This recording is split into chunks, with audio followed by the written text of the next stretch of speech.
আজকে আমি বেশি দেরি করব না, কারণ আমি সবসময় বলি যে ওয়েদারে কোনো ঠিক নেই, ইন্টারনেট কানেকশানে কোনো ঠিক নেই, কাজে বেশি রিস্ক নেওয়া ঠিক না। উষসী, তোমার কথা শুনে হলটার নেক পড়া শুরু করেছি। তোমার কথা শুনে স্কাই ব্লু প্রথম পড়া শুরু করেছিলাম। জীবনে আমি স্কাই ব্লু পড়তাম না, তুমি বলেছিলে মানায়, এবং দেখেছিলাম মানায়।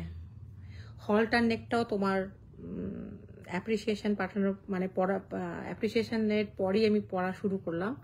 তো হলটার নেকটা দেখছি কেমন লাগে। যাই হোক, দুটোই কিন্তু যেটা তোমার জন্য তোমার কথা শুনে ইন্সপায়ার হয়ে পড়ছি, সেটা তোমাকে না বলে তো উপায় নেই। আচ্ছা, নোটিফিকেশন পেয়েছো, খুব ভালো কথা। আর কথা বাড়াবো না, এবার একদম আমাদের নির্দিষ্ট গল্পে চলে যাই। আমি আজকে যে ঘটনাটা বলবো সেটা হচ্ছে, আমরা বাহ্যিক সৌন্দর্য দেখে অনেকেই খুব মুগ্ধ হই। বাহ্যিক সৌন্দর্য দেখো, অফিস থেকে দেখছো? আচ্ছা, আমার সাউন্ড এবং সাউন্ডটা ঠিক আছে কিনা বলো। পিকচার তো ক্লিয়ার আছে, দেখতে পাচ্ছি, সাউন্ডটা ক্লিয়ার আছে কিনা আমাকে বলো। সাউন্ডটা আর একটু কি জোরে বলবো? বাহ্যিক সৌন্দর্য দেখে, থ্যাংক ইউ। বাহ্যিক সৌন্দর্য দেখে আমরা সকলেই মুগ্ধ হই, সকলেই মনে করি যে যার বাইরেটা এত চকচকে তার ভিতরটাও নিশ্চয়ই খুব চকচক হবে। কিন্তু সব সময় সব কিছু বাইরে থেকে বিচার করা যায় না, বরঞ্চ ভিতরের অন্তরের যে চাকচিক্য, সেটাই হচ্ছে সারা জীবন থেকে যায়। বার্ধক্যে চামড়ায় আমাদের ছাপ পড়ে, আমাদের ফাইন লাইন্স, আমাদের বিভিন্ন রকম আসে, চেহারা চিরদিন থাকে না। কিন্তু মনের সৌন্দর্য, ব্যবহারের যে সৌন্দর্য, মনের যে টান, ভালোবাসা, মায়া, মমতা, দায়িত্ববোধ, এগুলো সারা জীবন থেকে যায়। কাজে এই দিক থেকে বিচার করাটাই ভালো। এমনকি আমি এটাও বলবো, খুব শিক্ষিত মানুষও মানে একাডেমিক কোয়ালিফিকেশনের দিক থেকে সে হয়তো খুব শিক্ষিত, হাইলি কোয়ালিফাইড, কিন্তু সে হয়তো ভিতর থেকে একটা একদম নৃশংস। এটা কিন্তু হয়। কেন বলছি সেটা আর একটু গল্পটা এগোলেই বুঝতে পারবে। তাই সব সময় ভিতরের যে একদম আর ইনার যে ব্যাপারটা, তোমার বোধ বুদ্ধি, এই বোধ বুদ্ধি কথাটা উষসী খুব বেশি ব্যবহার করে, বোধ এবং বুদ্ধি, সেটাই কিন্তু সবসময় গুরুত্ব পাওয়া উচিত, যেটা আমাদের ক্ষেত্রে পায় না। ম্যাক্সিমাম ক্ষেত্রে আমাদের কে কিরকম পজিশনে আছে, কার কতটা চেহারা চাকচিক্য, কার ড্রেস আপ কিরকম, কার কত টাকা, মাস গেলে কত স্যালারি, এই দিয়ে কিন্তু আমরা বিচার করি। এইরকমই একটা ভুল মঞ্জু মিয়া করে ফেলেছিল। মঞ্জু মিয়া নামটা শুনতে খুব অদ্ভুত লাগছে, একটা মুসলিম পরিবার। মঞ্জু মিয়া, তার স্ত্রী, বাংলাদেশের স্বাধীনতার পর, মানে বাংলাদেশ হওয়ার পর 7 ছেলেকে নিয়ে তার সুখের সংসার ছিল। তো সংসার হওয়ার পর একটা অভাববোধ থেকে গেছিল, একটা কন্যা সন্তানের। 7 পুত্রের বাবা তো হলাম, মেয়ে হলো কোথায়? এবং উপরওয়ালা, আল্লাহ বলো আর ভগবানই বলো, ঈশ্বর বলো, যে রূপেই ডাকো না কেন, সে ডাক কিন্তু তাদের ফেরায়নি। তাদেরকে একটা ফুটফুটে কন্যা সন্তান দেয়। এবং হ্যালো পারমিতা, মেয়ের জন্মের পর 7 দাদা, মা বাবার চোখের মণি হয়ে ওঠে। হ্যাঁ, দেখতে পাচ্ছি তুমি এসে গেছো। চোখের মণি হয়ে ওঠে আমাদের সালেহা। তার ডাক নামটা নাই ব্যবহার করলাম, সালেহাই বলি, তার এই নামেই সে বেশি পরিচিত। হ্যালো নূপুর, হ্যালো নূপুর। তো সালেহা, 7 ভাইয়ের পর তার জন্ম মঞ্জু মিয়া ঘরে। বাবা মা এবং প্রচন্ড রকম বিত্তশালী পরিবার। মা বাবা 7 দাদার আদরে ছোট্টবেলা থেকে বড় হতে শুরু করে আমাদের সালেহা। অসম্ভব সুন্দর দেখতে এবং ভীষণ আদুরে। কিন্তু এবং তাকে নিয়ে তার মা বাবা পরিকল্পনার শেষ নেই যে কিরকম পাত্রের হাতে তাকে দিলে তার বাকি জীবনটা খুব ভালো যাবে। এত আর্লি চিন্তা করা হলো তাকে, তার বৈবাহিক জীবন নিয়ে, যে সেটাই হয়তো একটা প্রথম ভুলের যেটা ধাপ সেখানেই তৈরি হয়ে গেল। ওইটুকু বয়সে একটা মেয়ের এডুকেশন ব্যাপারটাকে গুরুত্ব না দিয়ে তাকে ওইটুকু বয়সে পড়ানো যায় সেটুকু পড়ানো হচ্ছিল, কিন্তু তার বিয়ের চিন্তা কেন? এইটাই ছিল তাদের ফার্স্ট মিস্টেক। তারা চিন্তা করতে লাগলো তাকে কত বড় ঘরে দেয়া যায়, সারা জীবন যেন সে এইরকমই রাজরানীর মতো থাকে যেটা বাপের বাড়িতে সে আছে। কিন্তু আমরা সব সময় যেটা চাই সেটাই কি পাই? বাস্তব এবং কল্পনার মধ্যে কি পার্থক্য থাকে না? চাওয়া এবং পাওয়ার মধ্যে কি দূরত্ব থাকে না? চাইলেই কি সবকিছু ধরা যায়, পাওয়া যায়? সেটাই ছিল তার মা বাবার জীবনের প্রথম ভুল, যে ওইটুকু মেয়েকে নিয়ে তার সাংসারিক জীবন কেমন হবে এবং তার বিয়ের রীতিমতো খোঁজ খবর চালাতে থাকে যখন তার বয়স 13-14 বছর সবে পেরিয়েছে। অত্যন্ত সুন্দরী এবং অত্যন্ত বিত্তশালী পরিবারের মেয়ে, তাই স্বাভাবিকভাবেই তার কোনো রকমের পাত্রের অভাব হয় না। Thank you for tagging Paromita. Hello Sarbajit. তো পাত্র অনেক সন্ধান আসতে থাকে, কিন্তু অনেক পাত্রের মধ্যে একটা পাত্রকে তাদের মনে ধরে যায়, চোখে ধরে যায়। 4th ইয়ার মেডিকেল স্টুডেন্ট, ঢাকা মেডিকেল কলেজের, তার নাম ছিল ইকবাল। অসম্ভব সুদর্শন, তাদের মেয়ে আর কত সুদর্শনা। ছেলেটি ছিল অত্যন্ত দেখতে সুন্দর এবং সব থেকে বড় কথা সে 4th ইয়ার মেডিকেল স্টুডেন্ট। কাজেই সে যে কোনো মা বাবার কাছে একটা লোভনীয় পাত্র, এবং তাদেরও অবস্থা ভালোই ছিল। হ্যাঁ, এদের মতো না হলো, শিক্ষিত ফ্যামিলি, সচেতন ফ্যামিলি, যেটা তাকে দেখে মনে হয়েছিল আর কি। কাজেই তাদের এতই পছন্দ হলো যে 17 বছর পেরোতে না পেরোতেই বিয়ে হয়ে গেল আমাদের সালেহার সঙ্গে ইকবালের। সময়টা ছিল 1975 সালে ডিসেম্বরের,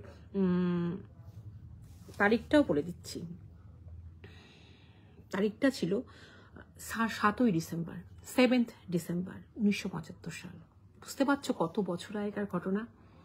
এবং তার বাবা শুধু বিয়ে দিয়েই ক্ষান্ত থাকলো না, মনে করলো আমার তো এত আছে, উপরওয়ালা তো আমাকে ভরিয়ে দিয়েছে, আমি আমার একমাত্র মেয়েকে ভরিয়ে দেব, আমার জামাইকে আমি মন থেকে যা আসে সমস্ত কিছু তার বাইরে গিয়েও দেব। সেটা ছিল তাদের দ্বিতীয় ভুল। যদি এই জিনিসগুলো তারা তাদের মেয়েকে দিত, মানে শুধুমাত্র তাদের মেয়েকে এত তাড়াতাড়ি বিয়ে না দিয়ে সেগুলো যদি তার মেয়েকে তার পড়াশোনার পিছনে বা তার অন্য কিছুর পিছনে খরচ করতো বা রেখে দিত, সেটা হয়তো ভবিষ্যতে গিয়ে অন্যরকম কাজ দিত। তা হলো না। তাকে দেয়া সেই যুগে তাকে দেয়া হলো ডাকসন গাড়ি, যেটা 1,30,000 মতন দাম ছিল তখন, টিভি, টেপ রেকর্ডার, 3,75,000 নগদ, এবং আবার তাদের একটা জায়গা ছিল বলে সেই জায়গায় বাড়ি করার জন্য আরো 1.5 লক্ষ টাকা, তাছাড়া 100 ভরি সোনা, আরো অসংখ্য জিনিসপত্র, মানে উপটোকনে একদম উপহারে ভরিয়ে দেওয়া হলো। ওই Bhuvan Mohini, welcome. Nasrin, welcome to my live. তো এত উপহার যখন জামাইকে দেওয়া হলো, একটা যে কোনো ছেলে বা যে কোনো মেয়ে, একটা অল্প বয়সী ছেলে, সেই কোন এমন কিছু বয়সের ছেলে তো নয়, একটা 4th ইয়ার মেডিকেল স্টুডেন্ট, একটা দিশাহারা হয়ে যায় অনেকে। ম্যাক্সিমাম লোক বলবো না, তবে 50-50 তো বটেই। কিছু মানুষ নিজেকে ধরে রাখতে পারে, কিছু মানুষ যদি তার লোভই না থাকতো তাহলে সে নিত না। প্রথম কথা, সে অস্বীকার করত। আজকে আমার হাজবেন্ডকে আমি যেভাবে দেখেছি, আমার বাবাকে যেভাবে দেখেছি, বা আমি আমার ছেলেদেরকে যে শিক্ষায় মানুষ করছি, আশা করি, মানে আমি যা দেখেছি, যে এরা কখনো আমার বাবার বাড়ি থেকে আমার বর একটা টাকা জিনিসও নেয়নি কোনোদিনও, বিয়ের সময় তো বটেই, পরে সেটা পুজোতে গিফট সেটা আলাদা ব্যাপার। আমার বাবা 1 পয়সাও নেয়নি, বরঞ্চ মানে কি বলবো, বাবা ছিল ওদের ছেলের মতন। আমার ছেলেদেরকেও সেই শিক্ষা বলি যে পরের সম্পদ, পরের ধনে ধনী হও না, নিজের মধ্যে যে শিক্ষা আছে, নিজের মধ্যে যে ধন আছে, সেটাকেই চেষ্টা করো বাঁচিয়ে রাখার। এবং সম্মানটাই হচ্ছে নিজের সব থেকে বড় ধন, সব থেকে বড় একটা সম্পদ, যেটাকে হারিও না, কারোর কাছে বিক্রি হয়েও না। কিন্তু প্রথমেই যখন আমাদের এই যে পাত্র, সে যখন এত টাকা নেওয়া শুরু করলো, তখনই ওদের বোঝা উচিত ছিল যে সে একজন লোভী। এটা ছিল দ্বিতীয় ভুল মঞ্জু মিয়ার। এতগুলো উপহার নেওয়ার পর সে মেডিকেল ছাত্র ছিল ঠিক আছে, কিন্তু সে বন্ধুদের সঙ্গে আরো বেশি অসংযমের মধ্যে চলে গেল। বিয়ের কিছুদিনের মধ্যেই আমাদের সালেহা বুঝতে পারলো যে সালেহা যতই সুন্দরী হোক, তার বাবা যতই তাকে আদরে মানুষ করুক না কেন, সে যতই সুখ স্বপ্ন বা রঙিন স্বপ্ন নিয়ে একটা নতুন বাড়িতে একটা নতুন মানুষের হাত ধরে আসুক না কেন, সারা জীবন তাকে তার মাথায় করে তাকে রাজরানী করে রাখবে এই চিন্তা ভাবনা তার মাথায় যতই ঘুরুক না কেন, তার বর বা তার স্বামী মানুষটা কিন্তু এরকম নয়। তার স্বামীর আকর্ষণ হচ্ছে বাইরের জগতে, বহির্জগতে। বহির্জগতে অনেক ছেলের আকর্ষণ থাকে, কিন্তু অন্য মেয়ের প্রতি, অন্য স্ত্রীর প্রতি যে ছেলের আকর্ষণ থাকে, তার স্ত্রীরাই জানে, সেই ছেলের স্ত্রীরাই জানে যে যন্ত্রণা কত। এবং সেটা সালেহারের বুঝতে অসুবিধা হলো না, কারণ আমাদের মেয়েদের আমরা মেয়েরা হেরোইন, আমরা মেয়েরা ধোয়া তুলসী পাতা, আমরা মেয়েরাও ভুল করি, ছেলেরাও ভুল করি, মানুষ মাত্রই ভুল করে, কিন্তু মেয়েরা খুব চট করে ভুলটা ধরতে পারে, কারণ সিক্স সেন্স মেয়েদের বেশি। তো একটা মেয়ে বুঝতে অসুবিধা হলো না যে পর স্ত্রীর প্রতি বা পর নারীর প্রতি তার বরের ভীষণ আকর্ষণ, বন্ধু বান্ধব নেশা কোনো কিছুর প্রতি তার বিকর্ষণ নেই, শুধু বিকর্ষণ তার নিজের স্ত্রীর প্রতি। এইটা কোথাও গিয়ে একটা সালেহারকে ভীষণভাবে ডিপ্রেশনের দিকে দিনের পর দিন ঠেলে দিচ্ছিল। কিন্তু এতটুকু বয়সে সংসার শুরু হয়েছে, প্রথম কথা। দ্বিতীয় কথা, সব কথা বিয়ের পর মেয়েরা চায় না তার মা বাবাকে শেয়ার করতে, কারণ মা বাবা অশান্তি পাবে। এত টাকা খরচ করে বিয়ে দেওয়া হয়েছে সেটা সালেহা জানতো, তাই সমস্ত অশান্তি, সমস্ত কষ্ট সে ঢোক চিপে নিজের মধ্যে রেখে সে মাঝে মাঝে বাপের বাড়ি চলে যেত একাই, বরকে নিয়ে না, কারণ তার স্বামীর সময় ছিল না তাকে নিয়ে গিয়ে শ্বশুর বাড়িতে সময় কাটাবে, একটা কোয়ালিটি টাইম স্পেন্ড করবে। কিন্তু মায়ের মন, মা সন্তানের মা ডাক শুনলেই বুঝতে পারে সেই সন্তান পরবর্তী কথাটা কি বলবে বা তার মনের অবস্থা কেমন, গলার আওয়াজ শুনলে বুঝতে পারে। আমার মাসি তো আমাকে জন্ম দেয়নি, কিন্তু আমার মাসিকে আমি হ্যালো বললে আমার মাসি বুঝতে পারতো সেদিন আমার মনের অবস্থা কেমন। বিশ্বাস করো আর না করো, এটা অনস্বীকার্য, আমার মায়ের থেকেও কোনো অংশে মাসি বেশি বুঝতে পারতো আমাকে। সবসময় জন্ম দিলেই মা হয় তা না, হ্যালো বললেই বুঝতে পারতো আমার মনের অবস্থা কেমন। তার মানে আমার নিশ্চয়ই গলার আওয়াজটা ওর এতই মুখস্থ ছিল যে আমার খুশির আওয়াজ, আমার টেনশনের আওয়াজ, আমার দুঃখের আওয়াজ, আমার চিন্তার আওয়াজ সবকিছু নখদর্পণে ছিল। ঠিক সেরকম সালেহারের মা, জন্মদাত্রী মা কিন্তু সালেহারকে দেখে বুঝতে পারতো যে সালেহার কোনো একটা খুব কষ্টের মধ্যে আছে, কিন্তু সালেহার সেটা প্রকাশ করছে না। এবং কিছুদিনের মধ্যে সালেহারের বাড়িতে একজন মানোয়ারা বলে কাজের মেয়ে জয়েন করে, একটা বাচ্চা মেয়ে। যখনই সালেহার আসতো বাপের বাড়িতে, তখন ওই মানোয়ারাকে কিন্তু সে নিয়ে আসতো। বড় লোকের বাড়ির বউদের এরকম সাহায্যকারী লোক থাকে, যারা যেখানে যায় সেখানে তাদেরকে নিয়ে যায়, এরকম। এটা কোনো অস্বাভাবিক ঘটনা নয়, মানোয়ারাকে নিয়ে যেত। তার পিছনে বিশেষ কোনো কারণ ছিল কিনা তখনও কিন্তু কেউ আন্দাজ করতে পারেনি, কিন্তু একটা কারণ ছিল, কোথাও একটা সালেহার ওই মানোয়ারার যেহেতু উঠতি বয়স, টিন এজ, ও তো নিজের স্বামীর সম্বন্ধে জানতো যে যার পরস্ত্রীর প্রতি আকর্ষণ, সে যে একটা সদ্য ফুটে ওঠা ফুলের প্রতি আকৃষ্ট হবে না এমন গ্যারান্টি নেই। তাই হয়তো তাকে একা রাখতে নিরাপত্তা বোধ করতো না, নিরাপত্তাহীনতায় ভুগতো, হয়তো সেই কারণেই তার মায়ের বাড়িতে নিয়ে আসতো। কিন্তু এই আমরা না অনেক কিছু ঠিক করতে করতেও অনেক কিছু ভুল করে ফেলি আমরা। এটা সালেহারের একটা বিগ মিস্টেক ছিল সে যদি তার এই কষ্টের কথাটা সবটা যদি প্রকাশ করত প্রথম থেকে তার বাবাকে, মাকে, তার দাদাদের, তাহলে হয়তো সেদিনকার পরবর্তীকালে তার জীবনে যে একটা অমানিসা নেমে এসেছিল, একটা অন্ধকার নেমে এসেছিল, তার জীবন যে থেমে গেছিল, জীবন প্রদীপ নিভে গেছিল, ওই অল্প সময় হয়তো তার জীবনটা ঝরে যেত না। আরে বিয়েটাই না টিকতো না, পৃথিবী থেকে তো বিদায় নিতে হতো না। হ্যাঁ, সালেহারকে কিন্তু পৃথিবী থেকে বিদায় নিতে হয়েছিল। কোন ঘটনার মধ্যে দিয়ে সেটাই তো বলছি, শোনো। যদিও বলতে আমার ভালো লাগছে না, একটা মেয়ে হিসাবে একটা মেয়ের কষ্টটা অনুভব করতে পারছি এবং ভীষণ কষ্ট হচ্ছে। সে কত আশা আকাঙ্ক্ষা নিয়ে তাকে চলে যেতে হয়েছিল এটা মনে করে, কিন্তু আমি বলতে বাধ্য, কারণ আমি স্টোরি টেলার। আমি এটা বলতে এসছি, সত্যি ঘটনাটা বলতে এসছি যখন, তখন আমি একটা লাইনও বাদ দিতে পারি না।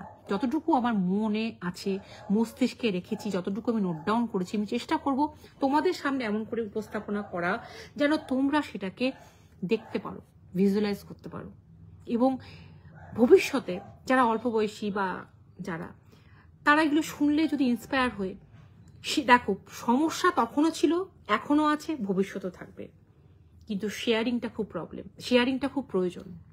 তাই একটা গল্প, একটা উদাহরণ যদি কোনো মানুষকে বিপদ থেকে সচেতন করে দেয়, দোষ কি? এই গল্পগুলো শুধুমাত্র গল্প হিসাবে নিও না, এটাকে একটা উপদেশমূলক গল্প বা সচেতনতা বাড়ানোর জন্য যে গল্প, সেটা হিসাবে নাও। একটা সুন্দর সন্ধে কাটানোর জন্য নয়, কিছুটা শিক্ষামূলক তো বটেই। আর যাই হোক, সালেহার বেশ ভালোভাবে বাপের বাড়িতে আসতো, মেয়েটাকে নিয়ে আসতো, মানোয়ারাকে নিয়ে চলে যেত, স্বামীর সঙ্গে কিন্তু তার মনোমালিন্য চলতোই। এইরকমই একটা সময় একদিন সালেহার তার বাপের বাড়িতে না এসে তার শ্বশুর বাড়ির কোনো একটা আত্মীয়, যার নাম ছিল ডেসি, তার শ্বশুরবাড়ি ছিল মালিবাগে, সালেহারের শ্বশুরবাড়ি ছিল মালিবাগে। মালিবাগ থেকে তার একটা আত্মীয় ছিল, তার নাম ছিল ডেসি, মানে শ্বশুরবাড়ির সূত্রে আত্মীয়। ডেসির বাড়িতে বেড়াতে যায় মানোয়ারাকে নিয়ে, কিন্তু সে আর ফেরে না সেদিনটা। সে বলে যে এখন আমি ফিরবো না, তুই যা, তুই গিয়ে কিন্তু শাশুড়ি মার ঘরে ঘুমোস।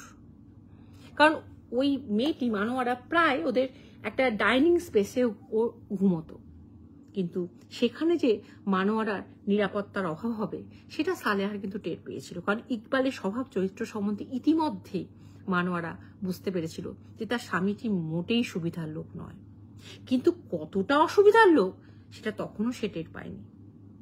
যাই হোক, এটা ছিল চতুর্থ ভুল। যখন জানলো যে বাড়িতে একটা সিংহ বসে আছে, বাঘ বসে আছে, সেখানে একটা মানোয়ারার মতন মুরগিকে বা ছাগলকে পাঠিয়ে না দিলেও পারত, তাই না? পাঠিয়ে দিল, এবং মানোয়ারা তার কথা বুঝেই সে কিন্তু তার কথা মতন সে ঠিক করলো যে সে তার শাশুড়ি ঘরে ঘুমোবে। এইরকম একটা সময় ইকবাল মেডিকেল কলেজ থেকে এসছে অলরেডি, তখন তাই সে পাশ করে গেছে এবং সে ডাক্তারি করছে। তো যখন জানতে পারে যে তার বাড়িতে তার স্ত্রী নেই এবং মানোয়ারা বাড়িতে একা আছে এবং তার মা কোনো একটা কারণে বাড়ি থেকে কাজে কোথাও গেছে অল্প সময়ের জন্য, কাজের মেয়ে জলের বাহানায়, চায়ের বাহানায় বা কোনো কিছু কাজের বাহানায় মালিক ডাকলে তো আসতেই হবে, সে মানোয়ারাকে ডেকে পাঠায়। এবং তারপরে কি হয়েছিল সেটা তোমরা আন্দাজ করতে পারো। অনেকক্ষণ দরজা বন্ধ দেখার পর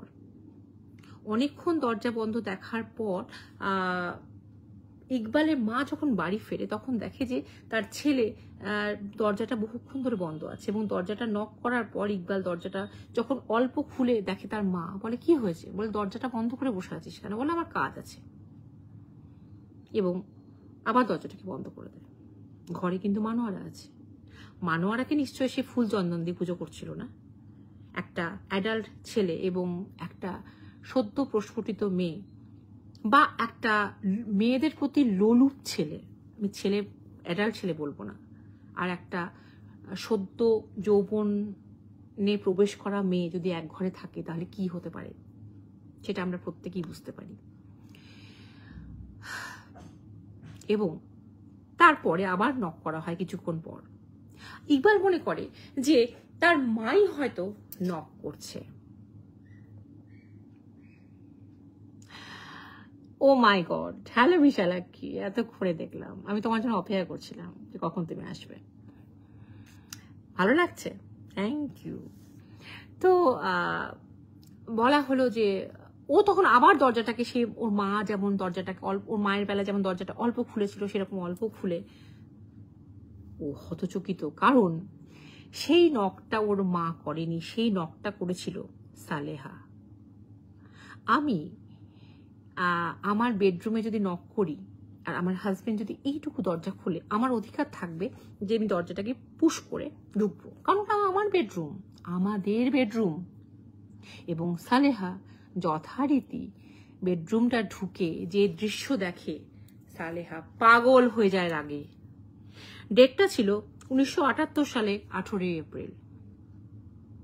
বিভৎস রকমের চিৎকার করতে থাকে, কারণ ভীষণ আপত্তিকর অবস্থায় মানোয়ারাকে এবং ইকবালকে সে দেখে। সে কিছুতেই স্ত্রী হিসাবে মেনে নিতে পারে না যে এতদিন সে যেটা সন্দেহ করেছে, সে যেটা জেনেছে, সে যেটা শুনেছে, সেটা চাক্ষুষ তার কাজের লোকের সঙ্গে সে সহ্য করতে পারে না, তারই অ্যাবসেন্সে, তারই বেডরুমে সে মেনে নিতে পারে না। সে বিভৎস চিৎকার করতে থাকে, বিভৎস রকম, এবং বলতে থাকে যে আমি তোমার এই রূপটা সবাইকে জানিয়ে দেব, তোমার এই মুখোশ পরা চেহারাটা আমি ছিঁড়ে দেব। তুমি আজ 2 বছর হয়ে গেছে আমাদের বিয়ে, 2 বছর মানে 1975 সালে ডিসেম্বরে বিয়ে হয়েছিল, তাহলে আমি ধরেই নিলাম 2 বছর মোটামুটি, কারণ ডিসেম্বর তো 1975 সালে ডিসেম্বর মানে বছরের শেষ। এই 2 বছরের উপর দিয়ে আমি কি মানসিক যন্ত্রণার উপর দিয়ে যাচ্ছি, আজকে আমি আর থামবো না। আমি গোটা সমাজকে, গোটা দুনিয়াকে বলে দেবো তোমার আসল রূপটা কি, তোমার আসল পরিচয়টা কি। পাগলের মতো আচরণ করতে থাকে, পাগলের মতো চিৎকার করতে থাকে। কিন্তু অদ্ভুতভাবে পাশের ঘরে থাকা তার মায়ের কানে, মানে ইকবালের মায়ের কানে কিন্তু ঘটনাটা পৌঁছয় না, যে চিৎকার চেঁচামেচি হচ্ছে ওই দরজার বন্ধের মধ্যেই কিন্তু আবদ্ধ থাকে, কারণ চিৎকার বেশিক্ষণ চলতে পারে না। ইকবালও তখন নিজেকে বাঁচানোর জন্য এদিক ওদিক খুঁজতে থাকে। কি খুঁজতে থাকে? ইকবালে তখন কি উচিত ছিল? তখনই নিজের ভুল প্রকাশ করা উচিত ছিল, কারণ যদি ভুল হয়ে থাকে, আমরা মানুষ, ভুল হতে পারে, শুধরে তো নিতে পারি, ক্ষমা তো চাইতে পারি, সরি তো বলতে পারি ভবিষ্যতে আর কখনো হবে না, আমি তোমাকে অমর্যাদা করেছি, এটা আমার ঠিক হয়নি। একই তো এত এত এত এত জিনিস নিয়েছে, তার মধ্যে তাদের বাড়ির মেয়েটাকে নিয়ে এসে এরকম ভাবে অত্যাচার করছে, বলতেই পারতো। কিন্তু সে খুঁজছিল অন্য কিছু। কি খুঁজছিল এবং কে কি খুঁজে পেল? ইকবাল ঘরে হুড়কো টাইপের জিনিস, যেটা দরজাটাকে আরো টাইট করে বন্ধ করে, সেই হুড়কো টাইপের একটা জিনিস দিয়ে হঠাৎ করে চোখে পড়ে। আর ওইদিকে ওই মানোয়ারা কিন্তু আলমারি পিছনে লুকিয়ে পড়েছে অলরেডি, আর ও তখন মানোয়ারাকে টেনে নিয়ে এসছে, আমাদের সালেহা। তোর কোনো ভয় নেই, তুই সব সত্যি কথা বলবি, আমি প্রমাণ করে ছাড়বো। এই বলতে বলতে ইকবাল ওই হুড়কোর বাড়ি ওর মাথায় সজোরে মারে। কার মাথায়? আমাদের সালেহার মাথায়। বিভৎস চিৎকার করে রক্তাক্ত অবস্থায় সালেহা মাথায় মাটিতে পড়ে যায়, এবং সেই দেখে আমাদের মানোয়ারা, যে কাজের লোক, সে বিভৎস ভয় পেয়ে ইকবালের দরজা খুলে ইকবালের মায়ের কাছে গিয়ে দেখে, বলে যে দেখো কি হয়েছে, কি বিভৎস ঘটনা। এবং ওরা তখনও আন্দাজ করতে পারেনি যে অলরেডি সালেহা মারা গেছে। তো ওর মা এসে দেখে রক্তাক্ত অবস্থায় পড়ে আছে ছেলের বৌমা এবং ওই মানোয়ারা, যে কাজের মেয়ে, এবং ইকবালের মা, দুজন মিলে জলের ঝাপটা দিতে থাকে। আমরা যেটা সাধারণ মানুষরা করে থাকি, নন মেডিকেল পার্সনরা, জলের ঝাপটা দিলে আমাদের জ্ঞান আসবে। কিন্তু ডাক্তার পাত্র, শিক্ষিত পাত্র, সুদর্শন পাত্র ইকবালের বুঝতে অসুবিধা হয় না পালস দেখে যে মানোয়ারা আর বেঁচে নেই। হ্যালো সুকল্যাণ। এবং তখন তার মাথায় কিন্তু অন্য প্ল্যান ঘোরে। কি প্ল্যান? ওই সালেহারের ড্রেসিং টেবিল থেকে একটা ব্লেড নিয়ে সে এই নলিটা কাটতে শুরু করে এবং এই বিভৎস দৃশ্য দেখে ইকবালের মা এবং ওই মানোয়ারা যে কাজের লোক তারা অজ্ঞানের মতন হয়ে যায়, বিভৎস ভয় পায় এবং বলে, এটা কি করছো, এটা কি করছো, কেন করছো? কিছুতেই তাকে থামানো যায় না। একই তো মাথা দিয়ে গলগল করে রক্ত পড়ছে, তার মধ্যে এইটা কাটা। ইকবালের মা দিক বিদিক শূন্য হয়ে তাদের পুরনো ড্রাইভার, বাড়ির ড্রাইভার, তাকে ডেকে পাঠায় এবং সে ড্রাইভারের নাম ছিল আনোয়ার। আনোয়ারকে ডেকে পাঠায় যে, আনোয়ার, এই ব্যাপার ঘটে গেছে, আমি কি করে আমার ছেলেকে বাঁচাবো? তখন কিন্তু সে একজন স্বার্থপর মা হয়ে যায়, আর কিছুই না। এবং আনোয়ার পরামর্শ দেয় যে এটাকে আত্মহত্যার কেস বলে চালানো যেতে পারে। একমাত্র যদি এই আত্মহত্যার কেস বলে চালানো যায় তবেই কিন্তু আমাদের ইকবাল ভাইকে বাঁচানো যাবে। পুরনো ড্রাইভার, অভিজ্ঞ ড্রাইভার, তার এই সাজেশনটা ইকবালের বেশ মনে ধরল। ইকবাল তৎক্ষণাৎ পাড়ার, কারণ নিজের বাড়ির ডেথ সার্টিফিকেট তো ওভাবে লেখা যায় না যেটা অস্বাভাবিক মৃত্যু, পাড়ার ডাক্তারকে ডেকে আনলো। পাড়ার ডাক্তার এসে দেখেই বুঝতে পারলো যেটা স্বাভাবিক মৃত্যু নয় এবং সে বলল, আমি ডেথ সার্টিফিকেট দিতে পারবো না, এটাকে পোস্টমর্টমে পাঠাতে হবে, পুলিশকে আগে ইনফর্ম করো। পুলিশকে ইনফর্ম করতে বাধ্য হলো। ইতিমধ্যে পোস্টমর্টমের ব্যবস্থাও করা হলো, কিন্তু সেখানেও একটা বিরাট গলতি হয়ে গেল।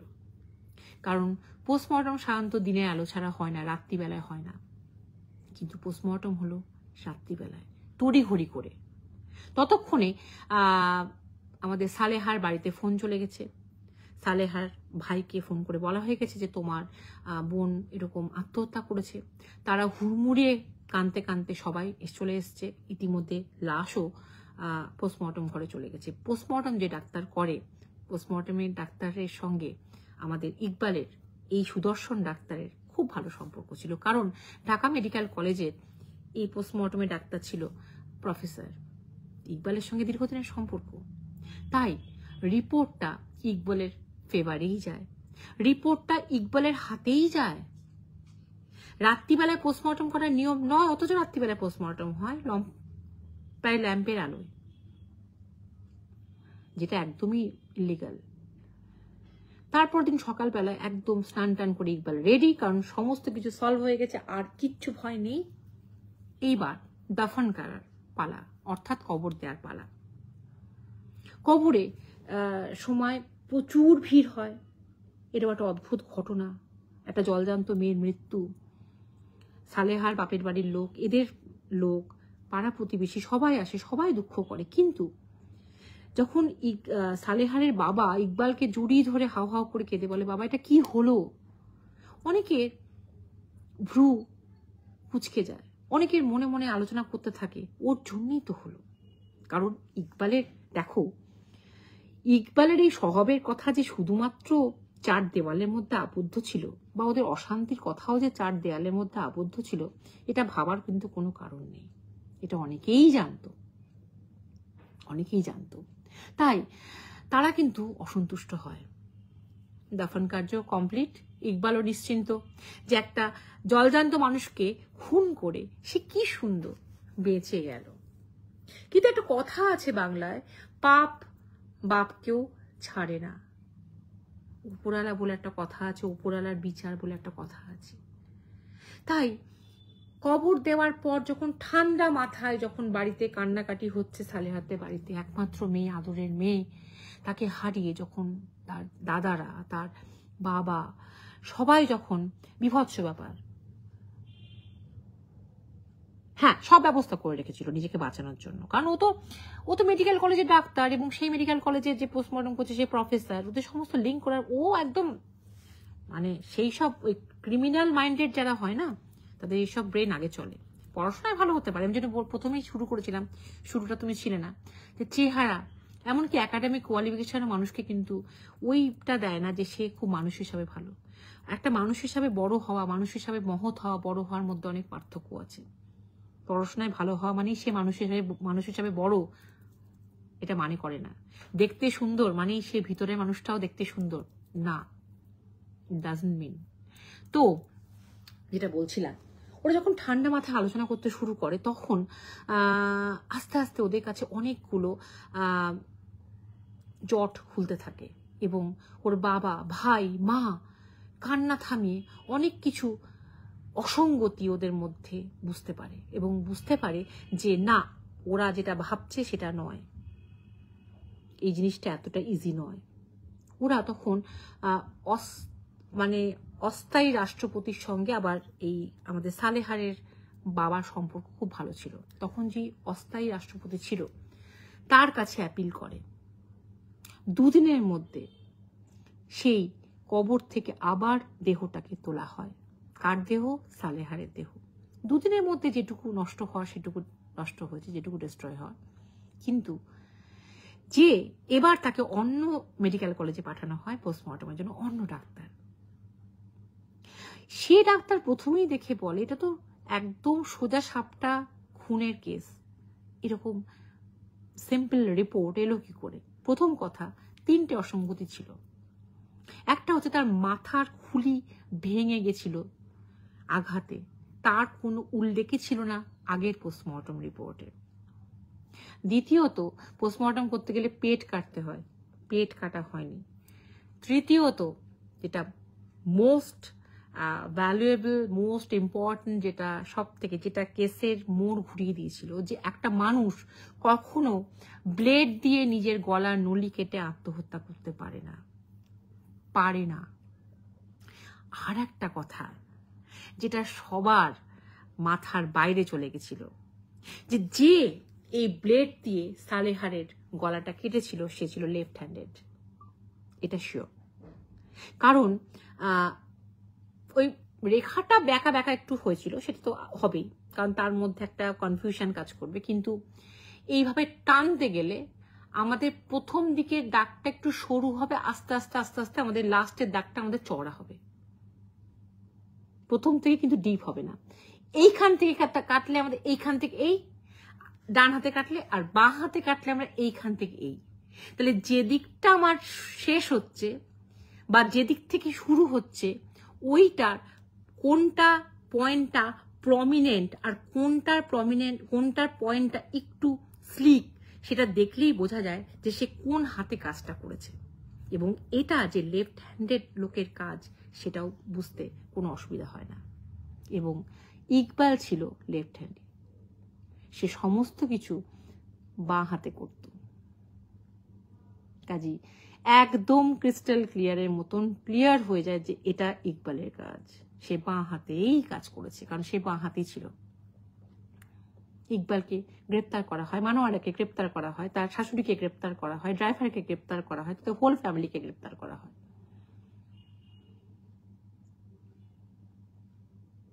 একটা ডাক্তার যার ভবিষ্যৎ অনেক উজ্জ্বল হতে পারত, যে ডাক্তার সে অনেক কষ্ট করে তোর লেখাপড়া করেছে, সে অনেক দূর যেতে পারত, তার জীবন সুখে ভরে যেত, না ছিল অর্থের অভাব, এমন জায়গায় বিয়ে করেছিল তাকে আরো রাজার মর্যাদা দেয়া হয়েছিল, কি না পেয়েছিল জীবনে, রাখতে পারলো কি?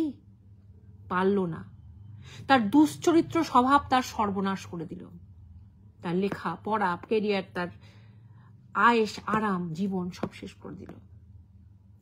মানোয়ারাকে, যে কাজের মেয়ে, তাকে জেরা করা হলো এবং তাকে রাজসাক্ষী করা হলো। সে সমস্ত কথা যখন স্বীকার করলো, তাকে বলা হলো তুমি সমস্ত কথা কোর্টের সামনে যেদিন দাঁড়িয়ে বলবে তোমার শাস্তি কিন্তু লাঘব করা হবে।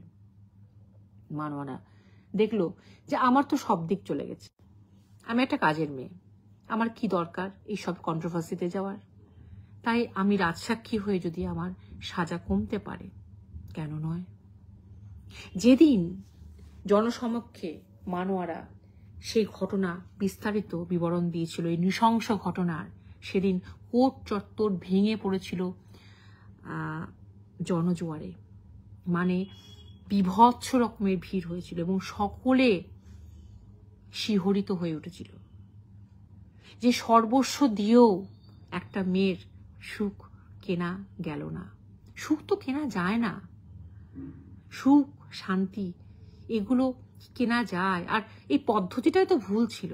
যাই হোক, গল্পটা শেষের দিকেই চলে এসেছি প্রায়, এবং জনসমক্ষে যখন সে রাজসাক্ষী হলো, তার মৃত্যুদণ্ড নির্দেশ হলো, এবং আমাদের ইকবালের মা, ইকবাল, কাজের লোকটা, ড্রাইভার, সবারই যাবজ্জীবন কারাদণ্ড হলো।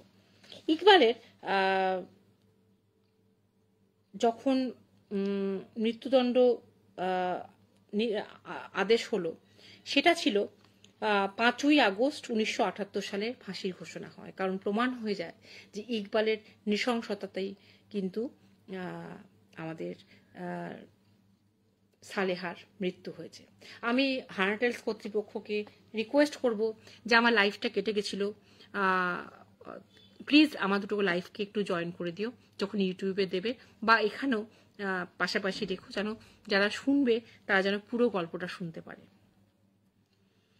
এবং বাকিদের সব যাবজ্জীবন হয়েছিল, এবং ধরা হয়, অনেকে বলে 1980 সালে ইকবালের ফাঁসি হয়, অনেকে বলে 1987 সালে হয়। কিন্তু একটা কারণে 1980 সালে ফাঁসি হয়েছিল এটা মনে করা হয়, কারণ 1980 সালে এই ডাউরি সিস্টেম বা পণ প্রথার বিরুদ্ধে একটা আইন এসেছিল। কারণ এরা এত বেশি পণ নিয়েছিল, তখন সেটা আলোচিত, সেই যুগে এটা একটা আলোচিত কেস ছিল, চরমভাবে আলোচিত কেস ছিল।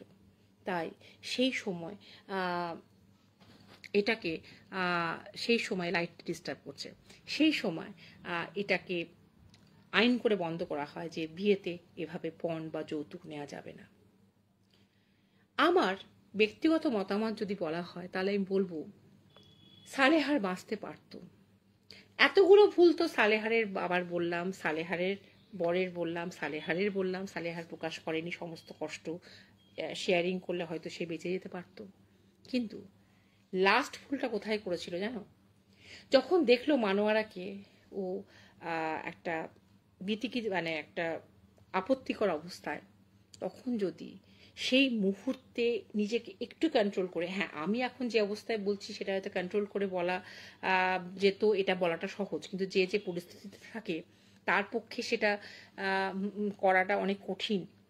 ওই ক্রিকেটের ম্যাচ আমরা দেখে বলতেই পারি যে আরে 6 মার 4 মার, কি করছিস, দাঁড়িয়ে থেকে বলগুলো নষ্ট করছিস, কিন্তু ওই বেডরুমে বসে বলা যায়। মাঠে গিয়ে খেলাটা কিন্তু অনেক ডিফিকাল্ট, অনেক না, ডিফিকাল্ট জব, যাই যে করে সে জানে। কিন্তু তবুও যদি বুদ্ধি খাটিয়ে সালেহা যদি সেই মুহূর্তে চিৎকার না করে, সেই মুহূর্তে যদি ঘর থেকে বেরিয়ে এসে, বাড়ি থেকে বেরিয়ে গিয়ে রাস্তায় গিয়ে চিৎকারটা করতে পারতো, অ্যাটলিস্ট তার প্রাণটা বেঁচে যেত। অ্যাটলিস্ট হুড়কো দিয়ে, তার খুলি ফাটিয়ে, তার বরের নাই পরবর্তীকালে ফাঁসি হলো, তার জীবন শেষ হয়ে গেল, সেটা আলাদা ব্যাপার, কিন্তু প্রথমে তো জীবনটা শেষ হলো সালেহারের। এটা হতে পারতো না, ইকবালের হাতে তার অকাল মৃত্যু হতো না। আর ইকবালের মতন একটা একটা ডাক্তার, একটা যার উজ্জ্বল ভবিষ্যৎ, যে দেশের ভবিষ্যৎ, সে নিজের শুধুমাত্র চারিত্রিক দোষে তার সমস্ত কিছু শেষ হয়ে গেল, এবং ফাঁসির মতন চরম সাজা তাকে ভোগ করতে হলো। তাই একটাই আমার কথা, সেটা হচ্ছে না পোষালে ছেড়ে দাও, না পোষালে বেরিয়ে এসো, সব কিছু শেয়ার করো, কিন্তু কেউ কাউকে মেরে ফেলো না অ্যাটলিস্ট। কারণ তুমি যদি কাউকে মেরে ফেলো, সেটা কিন্তু তুমিও বেঁচে পার পাবে না। তোমার জীবনটাও কি স্বাভাবিক হবে? তোমার জীবনটাও কি স্মুথলি যাবে? আর সময় থাকতে সব কিছুর স্টেপ নেওয়া ভালো। এই কেসটা সেই সময়, সেই যুগে, এত বছর আগে, মানে আজ থেকে 40-45 বছর আগে আর কি, আজ থেকে 45 বছর আগে, মানে আলোড়ন সৃষ্টি করে দিয়েছিল। কারণ তখন এই কথাটা খুব ভাবতে পারতো না, কল্পনার বাইরে ছিল, বিয়ন্ড অফ আওয়ার ইমাজিনেশন। খুব দুঃখজনক ঘটনা ঘটেছিল। যাই হোক, এই দুঃখজনক ঘটনা যেন কাউরি জীবনে না আসে, এই প্রবলেম আগেও ছিল, এখনো আছে, ভবিষ্যতেও থাকবে। মানুষ যেন সচেতন হয়, তার মনুষ্যত্ব যেন জেগে ওঠে, এবং অ্যাটলিস্ট লোভ, লালসা সব কিছুর উপর যেন মানুষ কন্ট্রোল করতে পারে। মানুষ তো সব থেকে বুদ্ধিজীবী প্রাণী, তাহলে সব থেকে নৃশংসতা বা সব থেকে নিষ্ঠুরতার পরিচয় সেই মানুষই দেয় কেন? এই প্রশ্ন আমার তোমাদের কাছে। আসছে সপ্তাহে আবার ঠিক বুধবার একই সময়, বা আমি যদি সময়টা চেঞ্জ করে 7টা করি, আমি আগে থেকে জানিয়ে দেবো। হানা টেলসে দেখা হবে নেক্সট বুধবার, কনফার্ম। আজকের মতো এইটুকু, শুভরাত্রি। Please subscribe to our channel Hana Tales. Comment, share, like, and don't forget to hit the notification bell for more videos.